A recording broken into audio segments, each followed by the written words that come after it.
Alright guys, so today we're going to be starting bank reconciliations. Now what I'm going to take you through today is the start of it. I will be adding another video to cover some of the more complex issues that bank reconciliations bring up essentially. So the point of a bank rec is to ensure that the bank's records and our records as a business are exactly the same. So you might be wondering why they're not already. As you've probably known when you've gone out shopping or checked your bank account after a long weekend, some things go through the bank that we're not entirely aware of or that we haven't accounted for in our records. So some of the things that might go through the bank that we haven't put through the business are bank fees, maybe interest, maybe someone's sent in some money that we didn't think was coming in yet, and vice versa. So some things we might have recorded that have not gone through the bank yet. Now, the biggest one in that case is an unpresented cheque. Now, back in the Middle Ages, they used to have checkbooks and they would write out a cheque to pay for things. Obviously, this has changed quite a bit. But back in the day, the cheques were given to people and it was up to those people to go and put them in the bank. So until they had gone and put them in the bank, we essentially had paid for something, but the money hadn't been taken away yet. So you can imagine the issues that this causes if we're not expecting it and someone cashes the cheque and it takes a big chunk of our money out. So those are the main ones that we are looking for. So bank recs are going to be one of your favourite financial statements because they balance. So you can tell almost straight away if you've done it right or not. And they're not bad. They can be a bit confusing, but if you are a colour-coded person, you're going to like this one. So I've got here a really bad photo of a bank statement. I forgot to scan it before I left on Friday, so I've just taken a photo on my phone. But this is W. Nichols' bank statement. So you can see here that the particulars column, let me get a highlighter. They've updated my computer. I don't know how things work again. Oh, there. So the particulars columns kind of tell you what's going on, and you can see here different numbers. These are the cheque numbers, so every cheque has an individual number. So from that, we should be able to figure out that the debit column is the purchases. This is money that we've paid, okay, like an expense or me range of things, paying wages, that kind of thing. So the credit, on the other hand, is money we've got coming in, okay? So these amounts here are money that we've received. And the balance just gives us a running balance as we go. So I'm hoping that most of you have seen your own bank statements before. So we just know that these are money coming in and money going out, essentially debits and credits. So what we're going to try and do is we're going to try and make sure that everything on this bank statement also appears in the business's records. And when we're talking about bank reconciliations, the business's records are going to look like that down the bottom. So we've got cash receipts and we've got cash payments. Now I'm going to color coordinate these. Cash receipts is money coming in, which we like, so we're going to make it green. Cash payments is money going out of our business, which we don't really like so much, so I'm going to make that red. Now the first step to a bank reconciliation is checking off everything that is already in both the bank statement and the business's records. So we're going to do that. So cash receipts I'm going to start with first. I've got $42 on January the 1st. I can also see that in the bank's records. Okay, $175, 116, 27, and I can't see that 100 there, nor can I see the 50. So I'm going to move over to the cash payments. So the cash payments have check numbers, so just make sure you're checking them as you go, checking the check numbers as you go. So 215 for $19 is there. 216 for 41 is there. 218 for 24 is there. 219 for 87 is there. And that's it. Okay, so that's just to start with. There's also one other place that we need to check, and that is last month's bank reconciliation statement. So I'll just pause this and I'll grab that. Oh, so she's a bit squishy, but hopefully you can see that. So last month we paid 2 checks. Okay, last month we paid check number 204 for $20, and we also paid check number 205 for $50. 209 even. Would help if I could read. So we paid those 2 checks last month, and they weren't cashed. No one took them in, so they were just sitting there. Hopefully you can see there that check 204 for $50 was cashed this month, 209. Okay. You might also be able to see there that that $50 happened last month and we didn't catch it yet. Okay. So we're ticking off the bank against the business, and this bank reconciliation from last month is part of the business records. So we've got our cash receipts, so our money coming in for the month, our money going out for the month, and our money from last month that was unaccounted for or that we couldn't find. So if you can see in all that, we've actually got some things that don't appear in both, and that's a problem. So I'm going to pick, actually I'm going to use circular. So these are the things that have not been accounted for. $17, $2, $20, $100, $116, $436, and $10. Okay, everything else appears in both the bank's records and the business's records. Okay, these are the ones that don't. So what we need to do is we need to reconcile our accounts to match the bank, and we also need to reconcile the bank to make sure that if we put those missing transactions in there, that it will all work out fine. So I'm just going to clean this up and then I'll show you how to do the reports. Okay, much better. So we've got 2 lots here. We've got our records, which are these two, and we've got the bank records, which is this one up here. Okay, and we're going to make them all match. So there are things in the bank statement that are not in our records. So we're going to take them. I'm going to make a blue pen. Give me a second. So everything that's on the bank statement that is not in my records, I am going to put it in my records. Now, there's 2 things here. We've got a bank fee and we've got some interest on an overdraft. Now, because I've color coordinated this, it should be pretty obvious which journal it's going to go in. They're payments. Okay, so we're literally just going to add them on here. So $17 for interest on overdraft, and you're going to make yours readable. And there's also $2 for a bank fee. So do as I say and not as I do. Put them down the bottom, make them neat. And then what you're going to do is you're going to rule off and you're going to find the total of all those cash payments.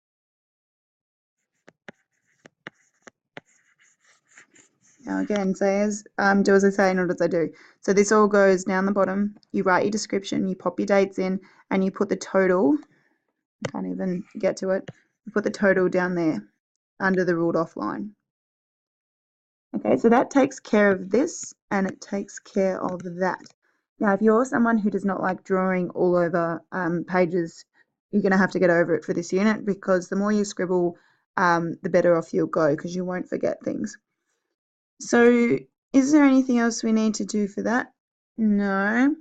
And then we look at this other column. Is there anything in the cash receipts that are in the bank statement that we've missed from our records? And again, the answer is no.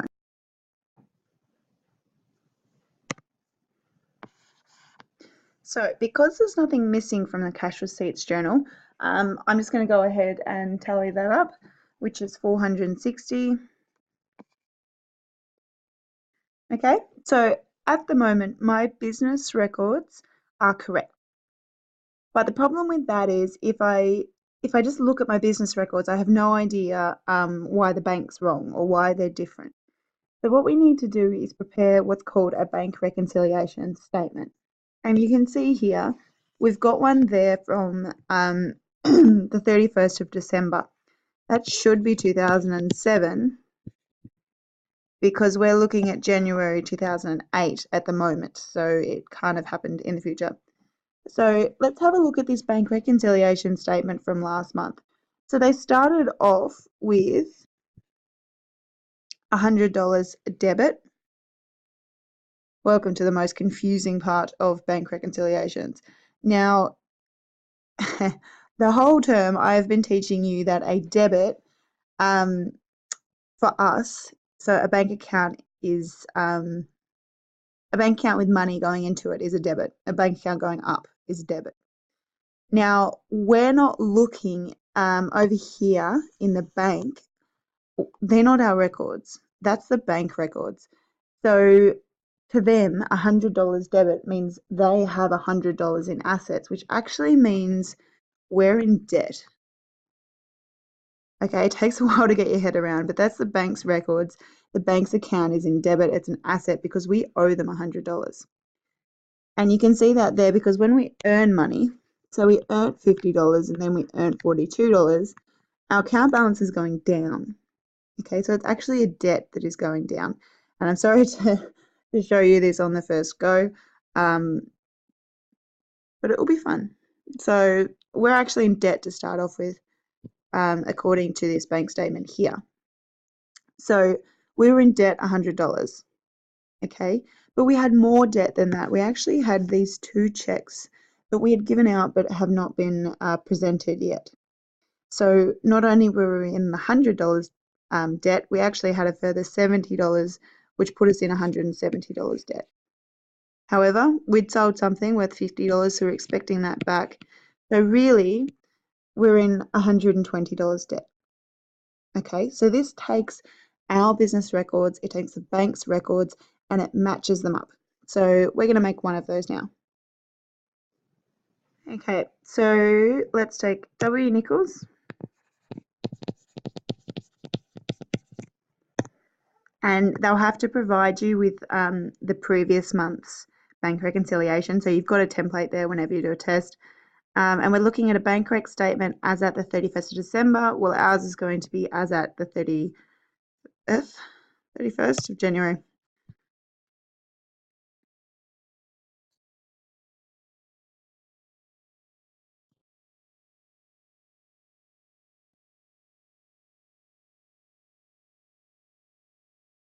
Okay, now that as at is important. Okay, these bank recs give us a glimpse of the business's position as at a certain date. So this bank rec only works on the 31st of January. If you wait till the 1st of February, the 3rd of February, this is no longer going to be correct.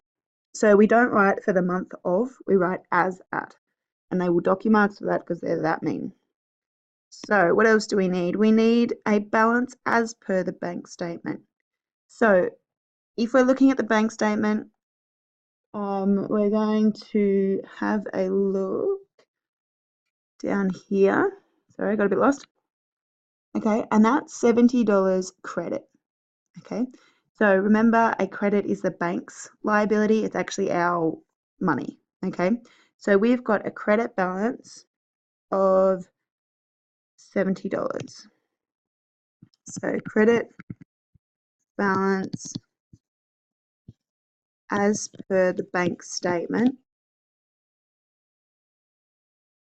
Okay, credit balance as per the bank statement on the 31st of January, because that's what we're talking about, is $70. Now, so we've got $70 sitting there. Is there any other money that we've got sitting there that hasn't come through yet? Okay, and our answer is we've got this $100 here that is owed to us, but we haven't got it yet. So not only have we got $70 in the bank, we've also got another 100 coming in. So that's a deposit that hasn't yet gone through, or a deposit not yet credited. Okay, so this is looking pretty good. It's looking better than last month. We have $170 to our business's name. However, there's some payments that the bank doesn't know about yet, and we've got to take them into account as well. So I'm going to cross off this $100 because I've dealt with that. But we do have a couple of payments there. So the first one is check 217. So we're going to go less unpresented checks.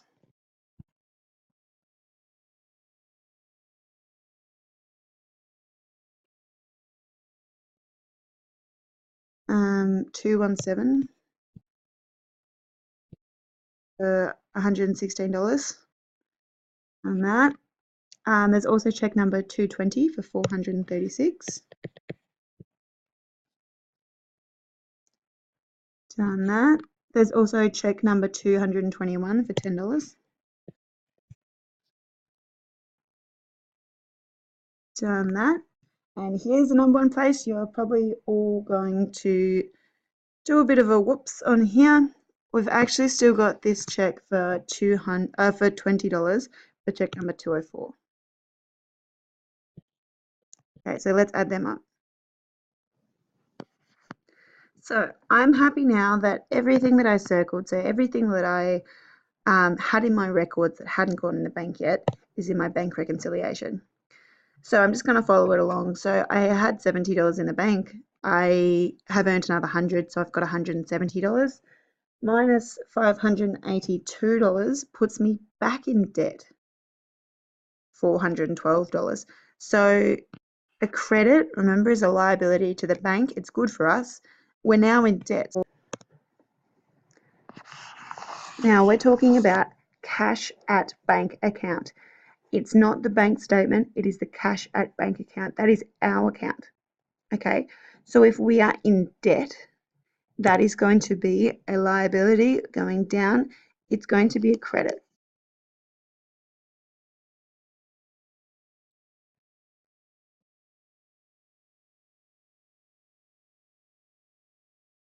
Okay, a credit balance as per the cash at bank account. So the first one comes from the bank statement. When we're finished, it's going to go to the cash at bank account, a ledger account, and it's my cash at bank account. So this is where I keep track of all my cash at bank according to my business. Okay, and the goal is that the cash at bank account and the bank statement match up for obvious reasons. So what we need to do is we need to pop all our new information that we know into the cash at bank account. So let's go back. Let's see how much money we had last time. Okay, so we are saying that the cash at bank account at the 31st of December was $120. So the cash at bank account on the 1st of January is also going to be $120.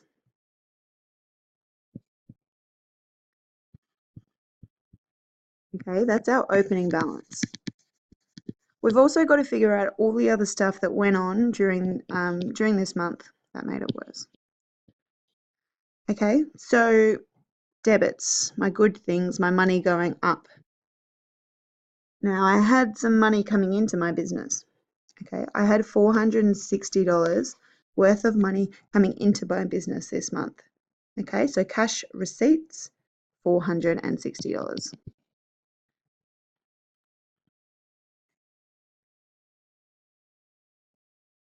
Okay, I also had some payments going out of the business, and all my payments for the month going out of the business was $752.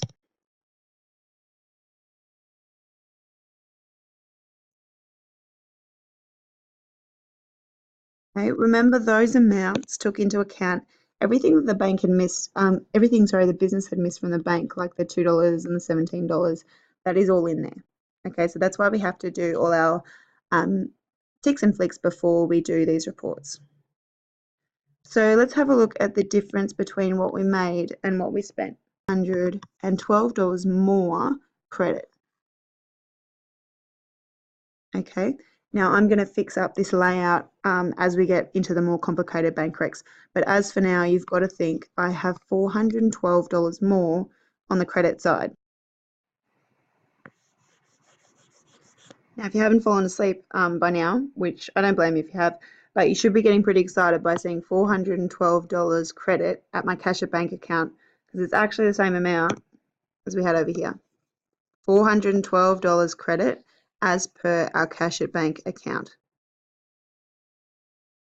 Okay, so unless you've made some major stuff ups and you followed them through and you've coincidentally just worked it all out, if you get those amounts balancing, it means that you've done everything correct and you know your answer's right. Okay, it's a fantastic one to do at the start of the exam because they're not difficult and they're not overly time consuming as well if you've got the process down all right. Plus, you know whether you've got it right or not, and you can move on to other things quicker. So that's it. That's our bank reconciliation.